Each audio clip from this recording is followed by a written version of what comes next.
This is the Commentary Box.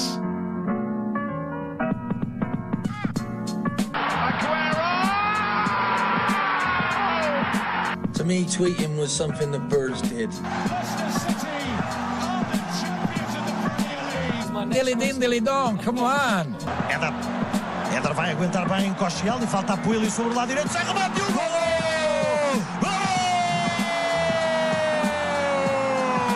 From a yard out, he couldn't hit a barn door with a banjo. And the celebrations begin.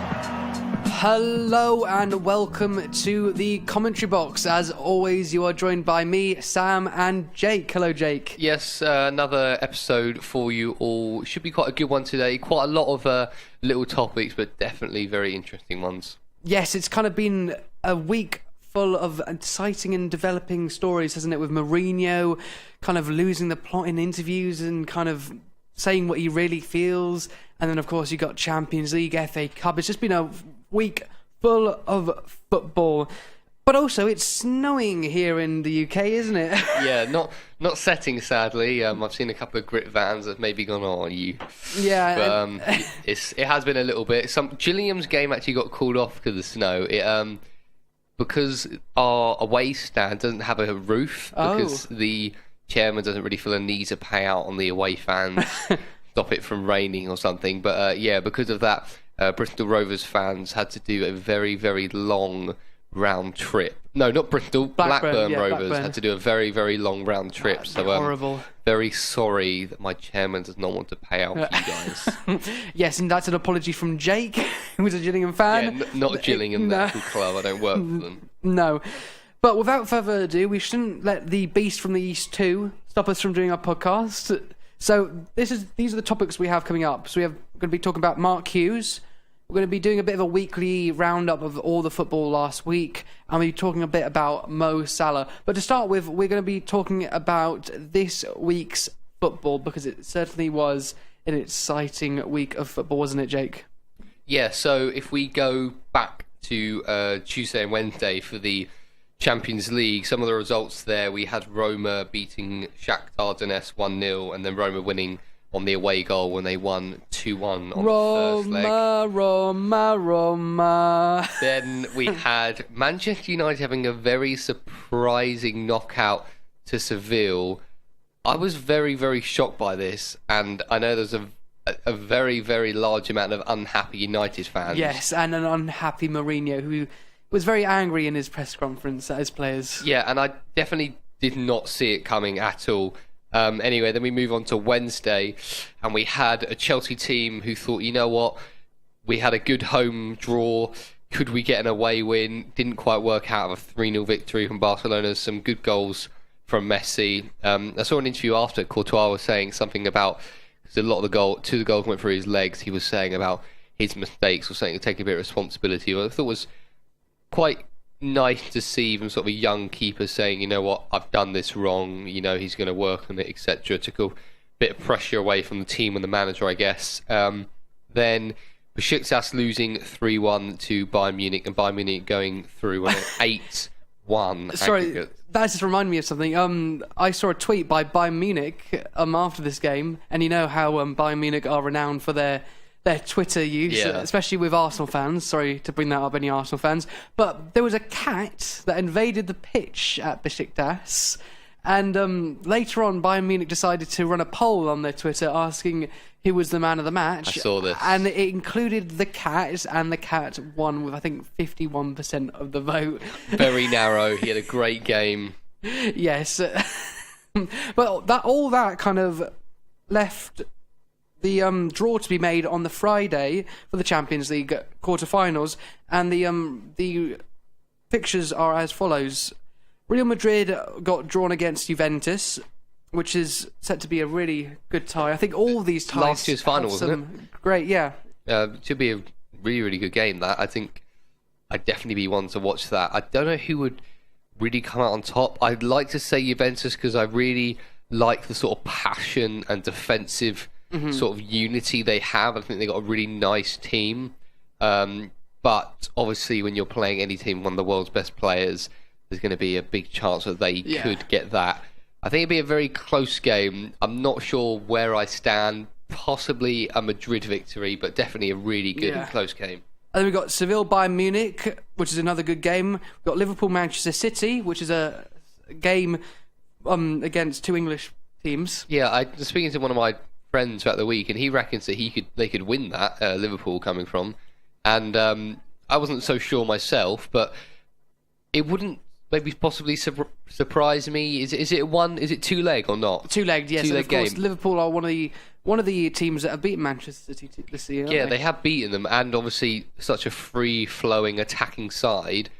Over two legs. Anything could happen, really. Goals like on aggregate, possibly they could get it. I don't think they're going to dominate the game and win 2 games 2-0 or something, but I can see possibly one game them getting quite a lot of goals and another maybe not so much, but overall beating them on aggregate. Who knows? And then the last game is Barcelona-Roma, and I think this is the first time Roma have got into the quarterfinals of the Champions League since 2008. And we'll kind of talk about the Champions League in a bit more depth for a preview, I think, on the 4th of April, and then we can do a good preview about the Champions League. Yeah, a lot more into depth. And then if we go on to the Europa League, obviously a lot more games being played because it was the round of 16.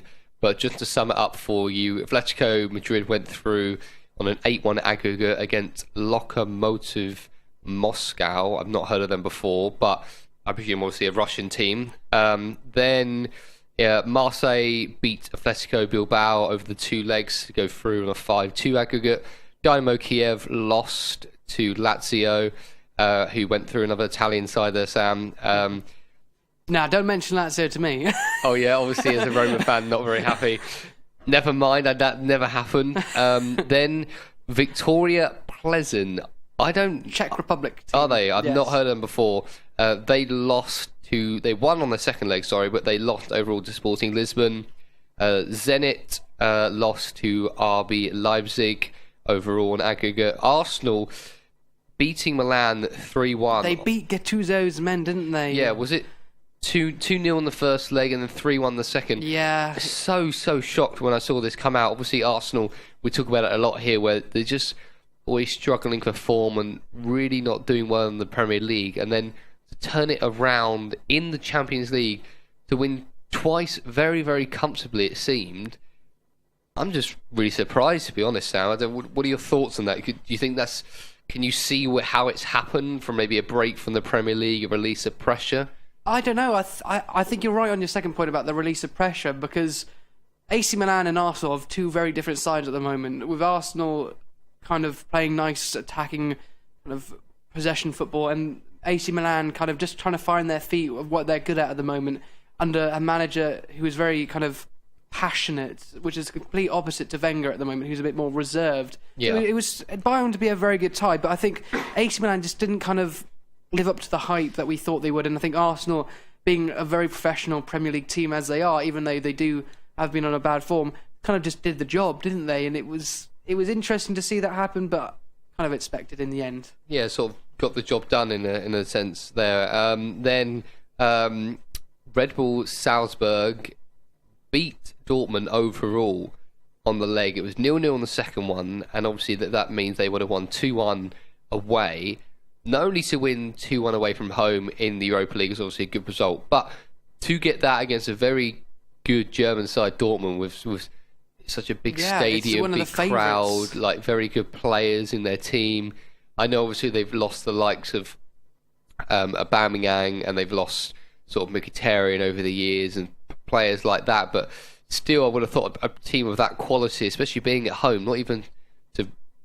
I don't know, I was just very, very shocked when it came out. Like you were saying, one of the favourites to win it. It's very good for Red Bull Salzburg. I mean, that must be one of the biggest victories in their history, I'm pretty sure.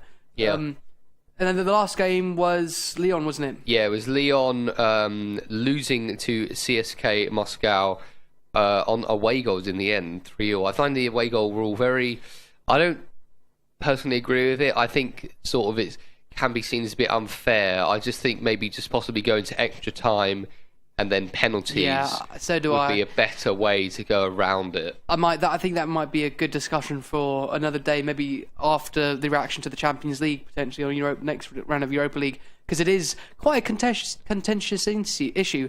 because like Arsenal have been had by away goals against Monaco in the previous Champions League. It's kind of just a bit unfair because you win a match, but then you realise you're not going through because you don't have enough way of goals, and it's a bit annoying. But this is definitely a good discussion for another day. Yes. And then the fixtures for the Europa League quarterfinals are as follows: Arsenal got drawn against CSKA Moscow.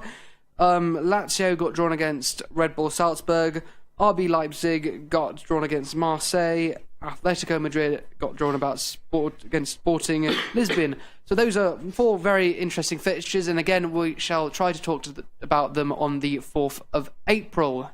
Yes, so then we go on to the FA Cup.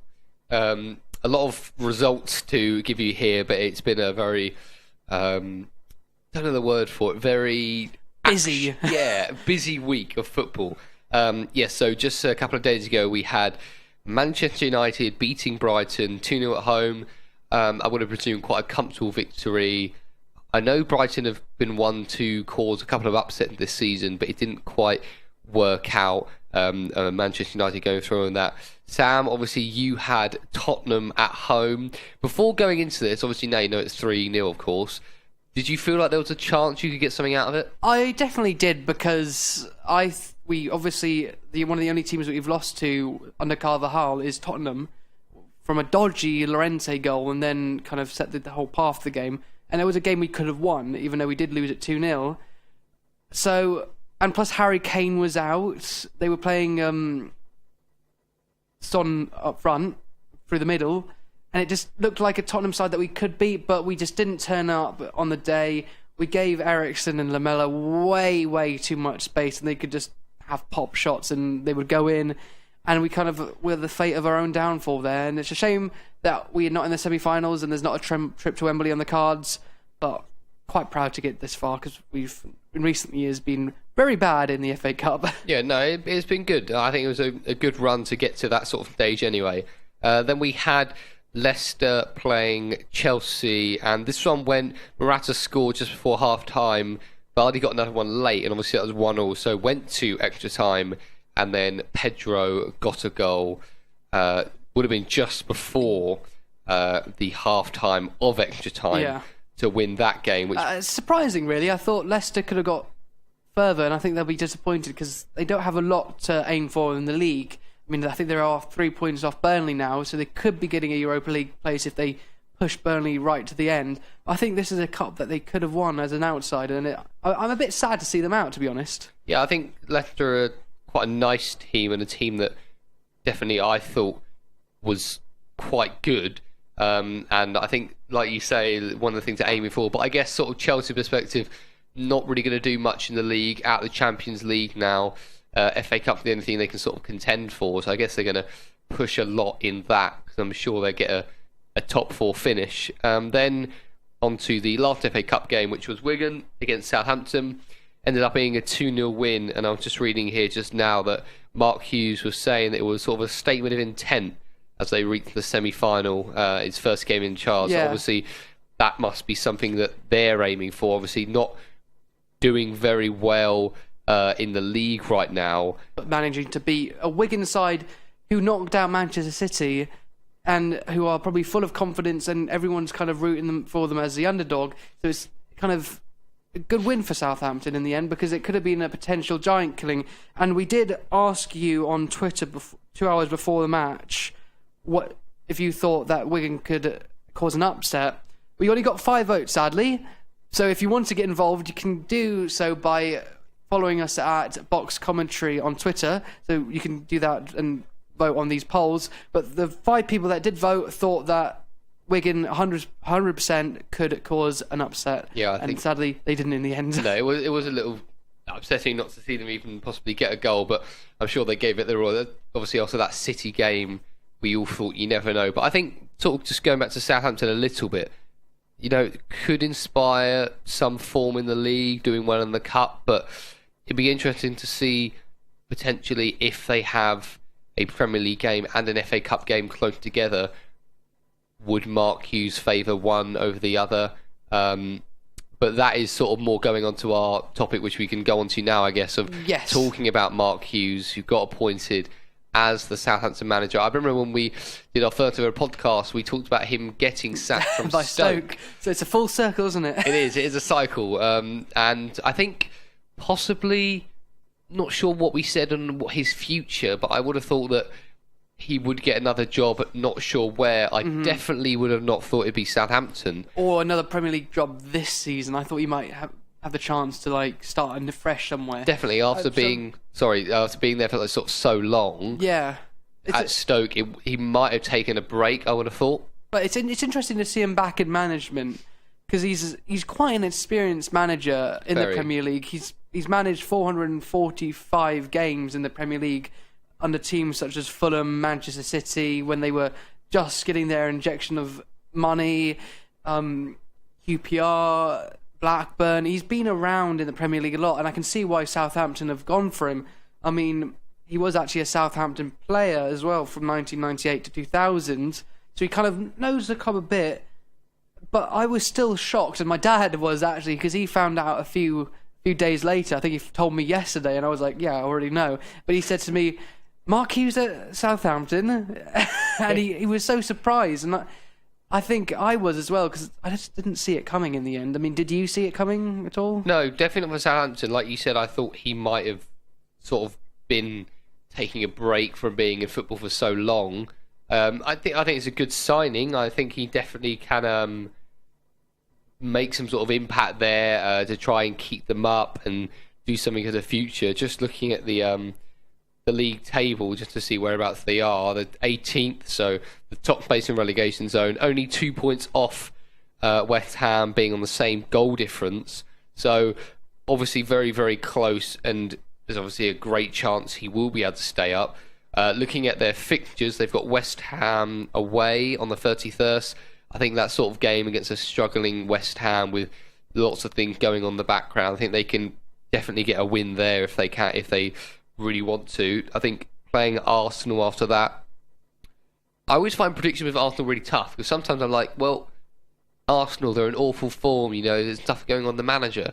But then I'm like, well, actually, they pulled something out of the bag anyways. They just knocked out AC Milan off the Champions League with 2 victories very comfortably, and they're a decent team with some really high quality players. So it's just really, so if it was any other team that someone said, oh yeah, they've got Mkhitaryan, Ozil, Lacazette, Aubameyang, like Wilshere when he's playing well, Xhaka, Chet, like Koscielny, I'd be like, what a team. Like, if that was England, I'd be like, wow, amazing. But I think this is sort of, not stigma, but sort of like with Arsenal, everyone's just like, oh, it's just unreliable. But they still manage to get up there. They're still going to do all right. Nothing drastically awful happens that there needs a huge change at the club. It's always just little things, some little players or the manager over time, and they just sort of bobble along in the league in a way. But they still get obviously a lot more wins and losses and do well. So for Southampton, there'd be a difficult game, I can imagine, still being at the Emirates as well. Chelsea after that. It's tough games, aren't they? And just kind of to bring it to a kind of a close to talk about Mark Hughes. What do you think Mark Hughes can bring to Southampton? Can he inspire them to stay up, or is he just going to try and scrape results? What do you think? Is it going to be a good kind of end of the season for them? Yeah, well, I think if you look at him managing Stoke, you could say, yeah, maybe they play quite boring football. It was better than the stuff under Pulis. Definitely. But it was. I think it still wasn't that exciting, great. Yeah. But I think you've got a Southampton team who've got a little bit more about them. Yeah. If you sort of think of Stoke, you think of quite. I don't know. If I think of Stoke, I think of like Charlie Adam and Ryan Shawcross.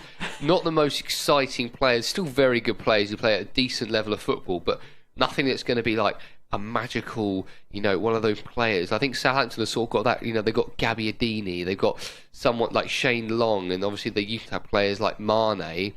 They've sort of got a little bit about them where they can play quite nice football. Obviously, like Ryan Bertrand, they've got young English player, winger, what's his name? Redmond, Jason Redmond. Ward-Prowse, Redmond. Stephen Davis as well. Yeah. They have good quality got a good players. team, and I think Charlie Austin. I think you can do something with them. I think they will stay up under him. But I don't know who is going to fill that sort of last place in the relegation. I would tend to agree with you, and that is definitely another topic we need to decide who we think are going to go down. But that's a topic for another week. Indeed. Also, of course, this weekend Liverpool were playing, and yes. Guess who was on the score sheet again? Yes, Mr. Salah again. He got 4 and an assist, I believe. And I've just got some stats on him here now. 43 appearances this season, 30 goals, 25 of those games he played, they've won in, so 30 goals and 10 assists. So that's 40 contributions, shall we say, out of 43. So he's easily amazing, an incredible player. He's doing very, very well. He's got 2 Player of the Month awards already. He's only 25, and he hasn't really had much amazing experience in a way. He's almost beginning his career. Like, this is the sort of thing we see. Rejuvenating almost. We sort of see something like Ronaldo or Messi, their first big season when they became a big player. It's sort of just starting to spark for him now, a little bit later in his career, but still right in that peak. And what I would love to see is for Salah to continue this and be at Liverpool. But another sort of question, I'll ask you at Sam, just sort of not going into too much depth, but just, what are his intentions? Is he going to stay there till the end of the season and, renew his contract again just to ensure he's there for a lot longer? Or is he going to be looking elsewhere? Who knows? I think right now he's really enjoying playing in the Premier League, it seems, but it'd be interesting to see where he ends up. Yeah, I mean, obviously I can't go into Mo Salah's head and see what he's thinking. I mean, if I could, maybe I could be a better footballer and see what he thinks when he's on the pitch. But other than that, I think, as you said earlier when we were off podcasting, you said he looked humble, and I would 100% agree that he looks very humble, and I think he's bought into the Klopp Liverpool, and I think we'll definitely see him at Liverpool for the next few seasons. After that, who knows? I mean, maybe he could go to the Real Madrids or Barcelonas, and I think he would work there, obviously. But I think at the moment he's in a good place because he is the star of a show that is Liverpool, and he's getting lots of the plaudits for it. And I think he should be good staying there and seeing what he could do for Liverpool.